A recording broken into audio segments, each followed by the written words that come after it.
Kami pong lahat sa minority ay iniisa-isa na. Kaninang umaga, pagbukas ko ng aking social media, nakalagay doon, kakasuhan na raw ako. Sabi nila, pinatakas ko daw si Bato. Ano yung kakaso nyo sa akin? Obstruction of justice daw. Napanood nyo ba yung CCTV? Mukha bang tumakas si Bato? Pambira, naglalakad kami, sumakay kami ng kotse, lumabas kami. Libo ang pulis, walang humuli sa amin. Paanong takas yun?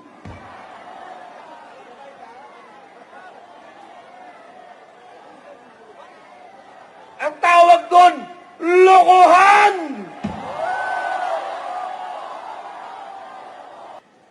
Iniisa-isa na po kami.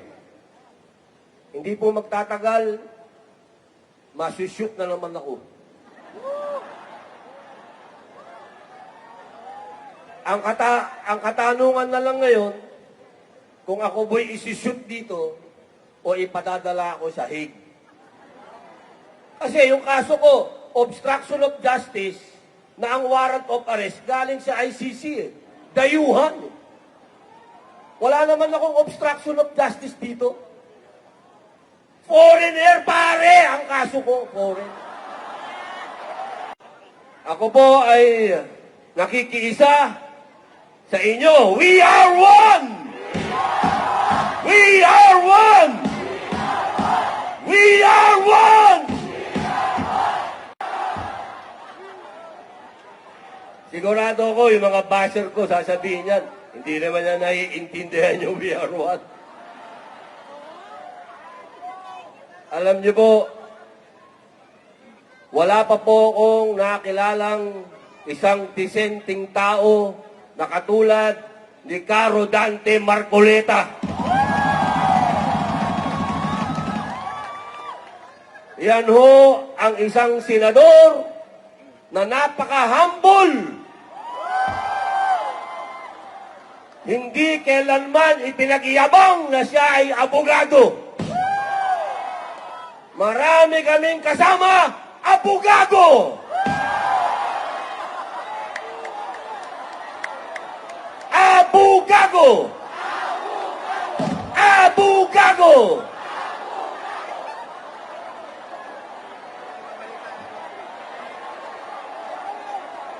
Alam nyo, Assalamualaikum, sister. Si Caro Dante kapag nagpapaliwanag ng batas, naiintindihan ng lahat. Kaya pinipilit siyang pigilan. Papayag ba tayong pigilan si Caro Dante?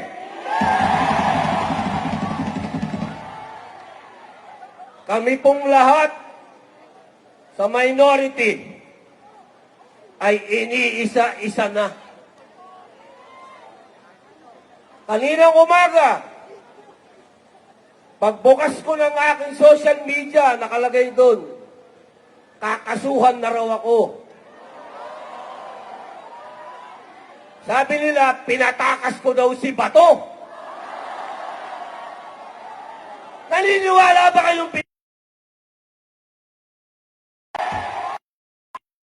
tapos ang warrant of arrest galing dayuhan? Pambihira. Akala ko ba malaya tayo?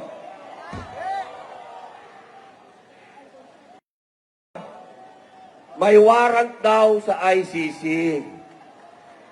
Sabi nila, pero yung Pangulo natin, iniimbita si Putin sa Pilipinas. May warrant of arrest si Putin. Ano, pwede na lang ikaso kay Presidente. Di ba ang gulo? Ang gulo nyo!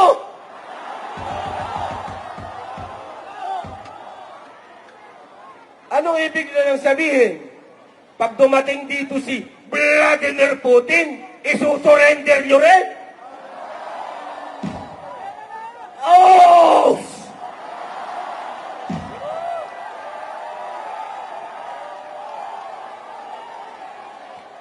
Pilipino lang ang kaya nyong isurrender!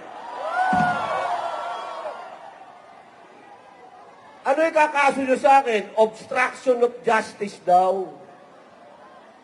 Napanood nyo ba yung CCTV? Mukha bang tumakas si Bato? Pambira, naglalakad kami, sumakay kami ng kotse, lumabas kami. Libo ang pulis, walang humuli sa amin. Paanong takas yun?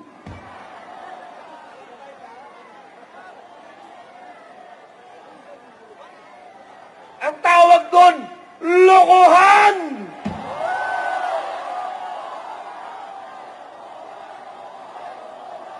Lokohan!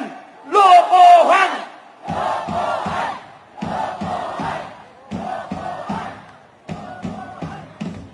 Alam nyo mga kapatid, nakakalungkot ang sitwasyon ng bayan natin. Kaya ang buong sambayanang Pilipino ay nagpapasalamat sa Iglesia ni Cristo sapagkat hindi kayo nakakalimot sa pagmamahal nyo sa bayan. Patuloy ang pangkikising ninyo. Marami sa ating kababayan, hindi ko alam, sila'y gising. Sila naman ay hirap din. Hindi ko alam kung bakit hindi sila nagrereklamo. Nabigyan ba ng maleta?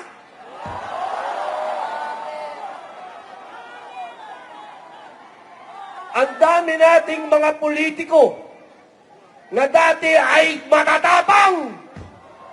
Matatapang sila. Pero nakalimutan nila to. Nasaan na to? Nasaan? Ah!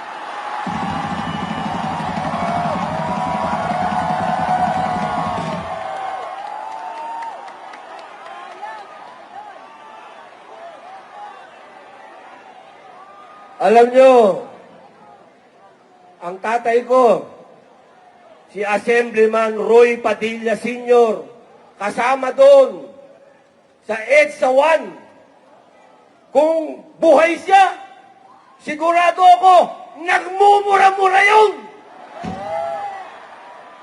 Bawal magmura dito kasi baka matadyakan ako palabas. Pero sigurado ako, masama ang loob ng tatay ko.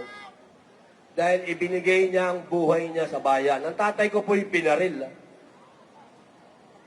Ang tatay ko po'y nagsakripisyo ng buhay para sa bayan.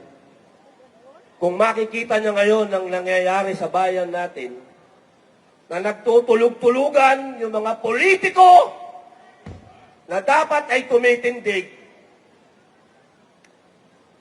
baka lumuluha na nagdugo yung tatay ko ngayon. Kaming mga anak niya na nawalan ng tatay dahil sa pagmamahal niya sa bayan niya. Ngayon, gusto kong tanungin yung tatay ko, tama ba yung ginawa mo, pa? Iniwan mo kami ng dahil sa bayan at yung mga kasama mo na mga nakaupo ngayon, iniwan tayo sa ere.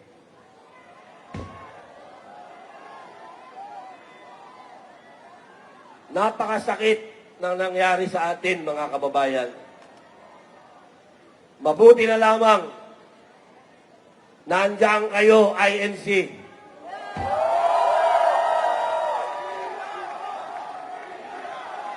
We are one! We are one! We are one! We are one! We are one! We are one! Isang punto na lang. Kasi alam ko, tapos na tayo eh. Buti nakahabol ako. Ito, pakiusap po. Hindi sa inyo, dahil alam ko, hindi nyo kami iiwan eh. Gagamitin ko na lang itong oras na to para makiusap sa mga kababayan nating hindi naman pero nagtutulog-tulugan. Iniisa-isa na po kami. Hindi po magtatagal, masushoot na naman ako. Ang katanungan na lang ngayon, kung ako bo'y isishoot dito o ipadadala ako sa Hague.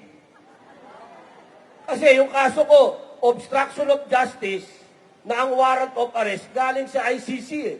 Dayuhan eh. Wala naman akong obstruction of justice dito. Foreigner pare ang kaso ko, foreign.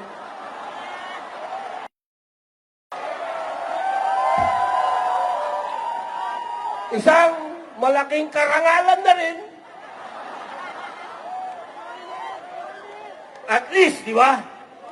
Nandito tayo sa liwasang bulit.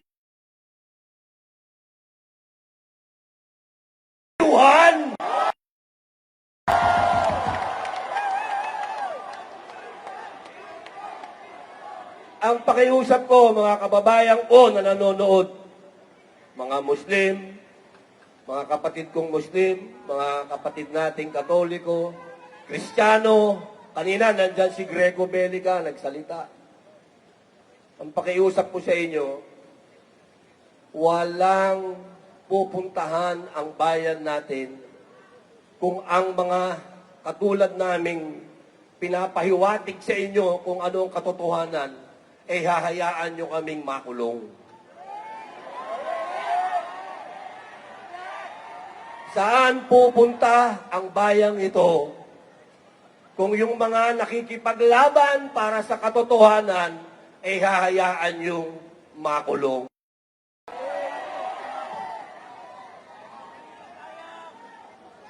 Paano na ang bayang ito? Paano na ang mga lugar na katulad nitong Liwasang Bonifacio? Kung yung kalayaan ay hahayaan nating tapak-tapakan at ibasura na lang para lang sa kanilang mga pansarili. Hindi nyo po pwedeng sabihin na hindi, okay lang ako. Pwedeng ganun. Dahil ako, ang sarap na ng buhay ko, ang ganda ng asawa ko, bata yung asawa ko.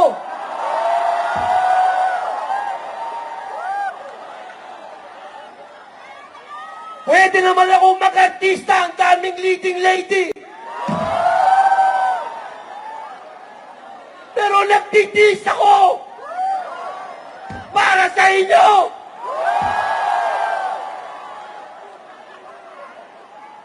Kaya sana mga kababayan ko, huwag tayong maging makasarili. Tingnan natin kung ano ang ginagawa ng Iglesia ni Cristo. Isang tabi niyo yung religion kasi. We are one! We are one! We are one! At tingnan ninyo yung mga muka ng mga namumuno sa inyo. Yung mga namumuno sa inyo, ano ba yung kanilang motibo at interes? Kapag pansariling interes, iwan nyo yan! Ang laki na ho ng utang natin. Ang sabi nila, kanina nakikinig ako, ang sinasabi lang ng ating kapatid, buwis lang, buwis. Ang binabayad niyong buwis, ang binabayad kong buwis. Totoo yun, napupunta sa wala. Pero mas nakakainsulto dahil yung inuutang natin na dapat mapunta sa pag-unlad natin, nauwi rin sa ang bawat Pilipino, tandaan ninyo, may utang. Pati magiging apo ninyo. may utang, papayag ba kayo na ganyan na lang ang buhay ninyo? Yung mga nagsasabing sila daw ay makabayan, huwag kayong magmumura, bawal yan. Makabayan daw sila. Pero bakit meron silang tinatawag na exit plan? Yan ang talungin ninyo sa bawat isa, mga mahal kong kababayang Pilipino. Ikaw, may exit plan ka ba? Bakit yung mga namumuno sa atin may exit plan? Ibig sabihin, wala silang plano para sa atin. Yan ang ilagay ninyo sa isip ninyo. Hindi yung nakarinig lang kayo ng magaling mag-English dyan, believe na kayo. Tapos na ang panahon ng spoken in dollar. Tapos na. Panahon na ngayon para magkaintindihan tayo, mga kapatid.